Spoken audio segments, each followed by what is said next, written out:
Ravens win by a couple of touchdowns. They're 5-2. Easily the best team in the AFC North. That's the only division where it's not even a close race. You're right. Yep. Best win? They've had some really good wins. Would you call it their best win? Yes, definitely their best win. I mean, Seattle's, they're an NFC playoff team, and then to go up into Seattle, okay, and I love to say this, all right, so I'm going to say it, but Baltimore out-Seattled Seattle in Seattle. Yes.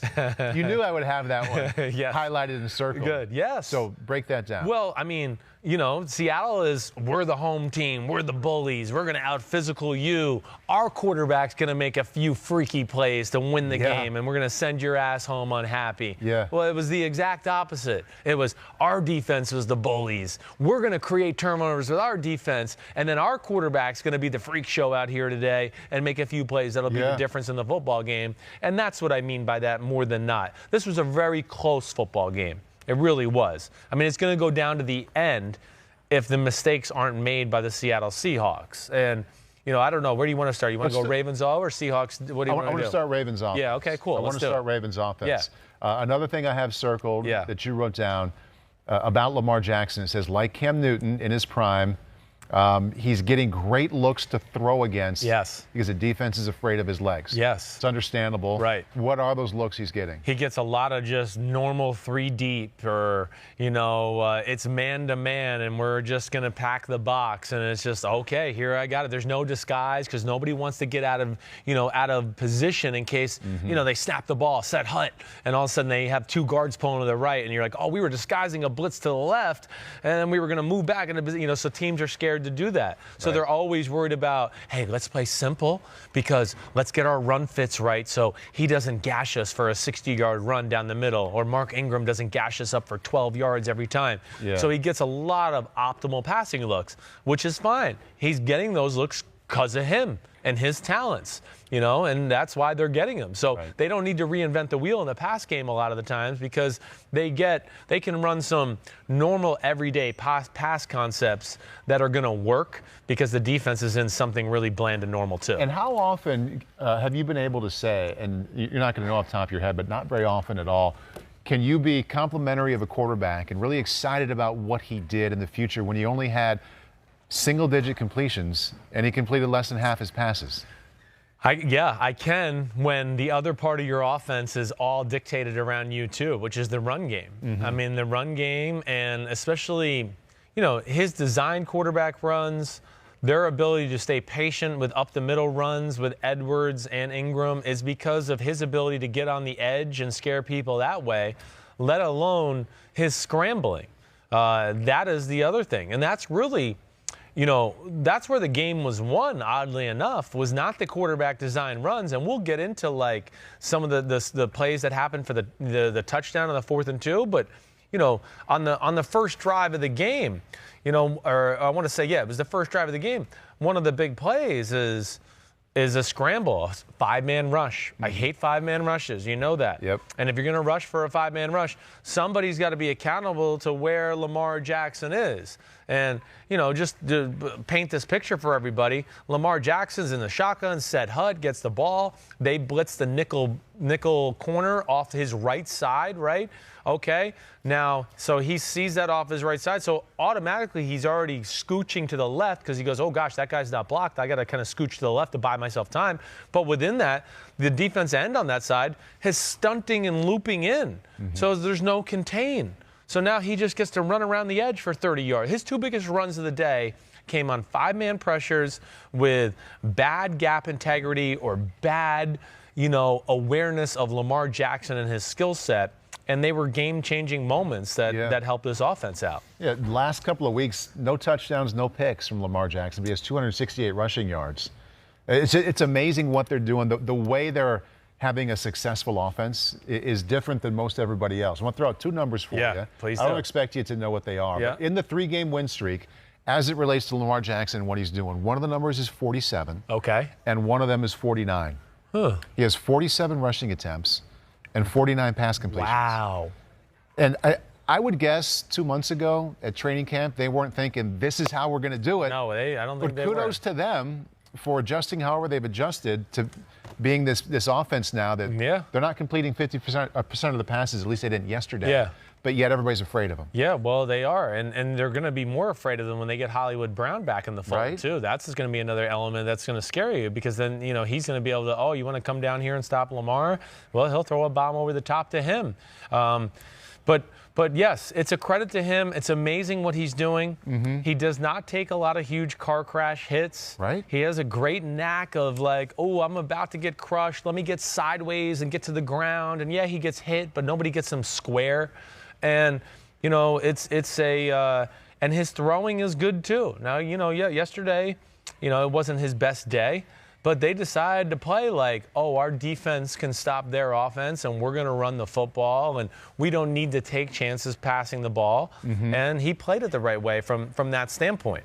And it's not, I mean, we could sit here and speak well of him for the rest of the podcast. I want to get into other parts of their offense. Right. And this is in the weeds a little bit, but you said they're great pullers on the offensive line. Yeah. That's not a compliment that we get into very often. No, it's not. But they have like, okay, so let's get into like, you know, the 3rd and 15. Mm-hmm. They're 3rd and 15 there. The game is 13-all. It's set up that 4th and 2. Yep, it's the game's unfolding. It's a huge moment. All right, so they get in the shotgun and they spread it out. The back's next to him. He's got a back to his right.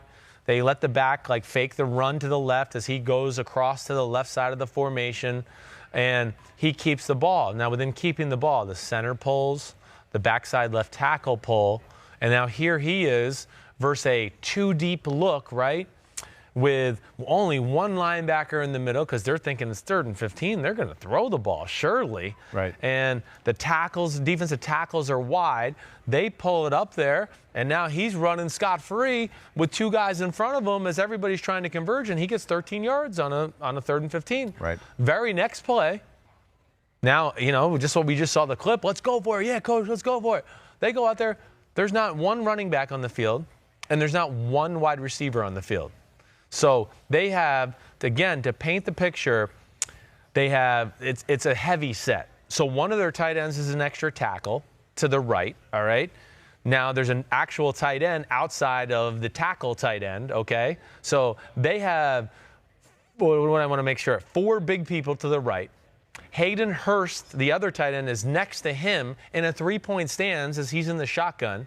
They have a tight end to the left, and then they have their big defensive tackle, number 42, who I'm blanking on his name, but I'm going to pull it up right now, who comes across in motion because he plays fullback and defensive tackle for them. That's how much of a bunch of mean the Baltimore Ravens are. Oh, Patrick Ricard, okay, who's 6'3", 311. That works. He comes in motion, set hut, and now they block down, and pull the guard around, and he smashes it up in there and basically goes untouched for a touchdown. And that was a huge moment of the game. I mean, you know, let alone some of the things they created on the defensive side of the ball. But that was the changing point to where, oh, no, yeah, Baltimore is taking control right now. They have the momentum, and really never relinquished it really from that point on.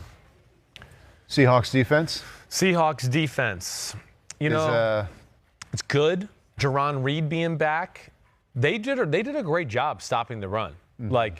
Like I said to you, the game plan run game did not work for Baltimore. You know, the stats aren't like, Mark Ingram, 12 for 46. He never got off. You know, Edwards, 8 for 35. You know, the 14 for 116 yards from Lamar Jackson, as I told you, 70 of it were on 2 runs that were drop-back passes where he scrambled against 5-man rushes, which in both cases I believe led to 6 points. But it flipped the field and it got them down there close. And as we know, they have a field goal kicker. If you get within East Bum, he's going to knock it in. Yeah, right. Free. Yeah. So that's another weapon they have. But the Seahawks defense, excuse me, I still think we haven't seen the best of it. Okay. I don't, because Anzo wasn't healthy and didn't play yesterday. Their first-round pick, Collier, is really just becoming somewhat of a force. Clowney's a force. Clowney's a beast. And Jerron Reed will be a beast. But they're going to need their D-line to be true ass kickers because I don't think they have a great secondary, and I think some of the good quarterbacks and offenses will move the ball on them. Other side of the matchup, Seahawks offense against the Ravens D. Russell Wilson, MVP kind of season. He wasn't bad yesterday, but wasn't his best. No, wasn't his best, right. When the regular season's over, this will probably be one of his 2 or 3 worst games. Yep. What happened? Well, Ravens defense is good. I mean, we all know that, right? I mean, that's true. Ravens defense, it's a matchup league. You know, you could blow one team out one week and then play another team that got blown out by the team you just blew out. But they have the certain matchups that make life hard on you, as you know. Right. And the thing that the Ravens have that make life tough on the Seahawks is they have a tree of huge people on their D line. I mean, they're growing. They must have a tree in the back of the Ravens facility with like, here, there's a 310-pound D tackle. Oh, let me pick that one. There's a 320-pound D tackle. So they're able to go, like we were just talking about, hey, front four, stop the run. You guys just make a mosh of it, and then we'll be creative in the back end and with coverages and things we do. So that's their first big advantage, is that they're so big up front, and they're not afraid to get big when they want. They'll put 4 D tackles on the field and go, everybody's 300 pounds, but you're not going to run the ball over here. You know, that's what I respect about the Ravens. Guys like Brandon Williams, number 98, Pierce, number 97, and I'm going to pull it up because I want people to read like what they. Michael Pierce is 6 foot 340. Good luck moving him. You said 6 feet. 6 feet 340. Okay. Right. Yeah, you're not moving him, and if I'm joining the fight with you, we're not moving him. Okay. Brandon Williams is 6'1", 336. So there's their 2 D tackles, where also number 93, Chris Wormley's usually in there at 6'5", 300 pounds. And then they got gigantic guys like Pernell McPhee playing outside linebacker, 265, 270 pounds. Matt Judon's over 260. So, and the physical, oh, we're the Seattle Seahawks, we're going to bully you with our running game. They're not going to bully this team. Right. That's just not going to happen. Right. And in addition to the size, yes, you mentioned that they're so well coached. Yes, they are. What do you see? Well, they're goes back to like our Raiders conversation and things we talked about. Disguises, changing up the looks. You know, I bet you Russell Wilson and Schottenheimer had a hard, you know, this third down they ran this coverage. Now it's this third down they ran this coverage. I can't get a beat on what they're trying to do to us today. So changing it up, and then with the addition of Marcus Peters, they have like 4 legit corners to where when they want to go, yeah, we're going to take a chance here. We're going to play man-to-man. They can all cover. You know, Brandon Carr is the weak link. He's up there in age. But this is the Marcus Peters, this Anthony Everett, Averett. Okay. He's from Alabama. He was phenomenal in the preseason. He got hurt a little early in the year, so he's just getting back in the fold. But he can fly. I mean, he's like a 4.3 guy at the combine. And then Marlon Humphrey, who's in the discussion for, okay, he's not Jalen Ramsey and Stephon Gilmore, but he's the next conversation down. He's somewhere in like, you can 3 to 7 in football as far as the best corners go. He's an island corner. I mean, we saw it. They played the Browns. They said, you cover Odell Beckham Jr. There ain't a lot of teams doing that to Odell Beckham Jr. So that's how special he is, let alone my man Wink Martindale, who was with me in Denver. You know, he's learned from guys like Dean Pease, and you know, they're creative. It's a New England way of where, oh, we're going to take this away. Oh, we're going to show this coverage but play this coverage. They do a lot of the stuff we talk about that a lot of the good defenses do. The Marcus Peters pick 6. Yes. Russell Wilson looked like even an MVP candidate. My read on it. Yeah. Every now and then has a brain fart. You throw a ball where it's 2 inches off your hand. You're like, why did I do that? Right. Is it just like one of those moments for him? It was one of those moments. Empty formation, okay. There's 3 receivers to the right, the tight ends to the right on the inside. He's running inside like the little juke route where he's got like an option route to work the middle linebacker. It's a single safety. They're playing man-to-man, okay? And the thing that's going to stink is Russell Wilson is he's going to look over to the other side, okay? And so here's the routes. The tight end's running the option route on the inside. Now the 2 receivers outside of the tight end to the right and the 2 receivers to the left, they're going to run the same routes. The outside guys basically take a step and just turn back and look at Russell Wilson. The inside guys run slot fades like this, you know, to where they gain depth and a little width as they go down the field. Well, he decides to play Lockett on Humphrey there. Not a good, most of the time on a lot of the big man-to-man situations, they put Humphrey on Lockett. And Humphrey got the best of him? Yes, he got the best of him. And he went there, and Humphrey was all over it. Where he's going to kick himself, he's going to look back, and he's going, man, I had this super freak, DK Metcalf over here, and he was on Brandon Carr, and he ran by him, and it would have been a walk-in touchdown. Just didn't look at him. He just never looked. He played aside, and that's what happens at these kind of plays, right? You know that. Coach just goes, play your matchup, stick to that side, stay on that side, right? So he gets the ball, and he looked, and he kind of looked at the fade. Ooh, I didn't like it. And as he's looking at the fade, he's seeing Marcus Peters on the outside. His body language and first few steps are, ooh, I'm going to get back to help my guy with the fade. But within him looking Russell Wilson and now looking to the receiver who's out in the flat, Marcus Peters had stopped really quickly. Like he never really went back like he thought he went. I know Russell just, you see snapshots as a quarterback. He saw body language and a few steps and he went, oh, he's going. Let me throw to my underneath guy. Right. And he never went. And he came back, caught the ball, pick six, and that was all she wrote. And that was, of course, like a huge moment. It's, what the happened moment, as we do on Wednesdays. Yeah. That's what the happened in that moment, and that's changed that whole game around. Ran through really all three levels of the Baltimore defense. Yeah. A lot of good things to say about a lot of players. Yeah. Who's the guy? Who's the one guy, just like Lamar Jackson is the guy making it happen as that offense grows up for the Ravens defensively? Humphrey. That's the one? It's the one. He's the one that gives them a lot of flexibility and latitude to do a lot of different stuff.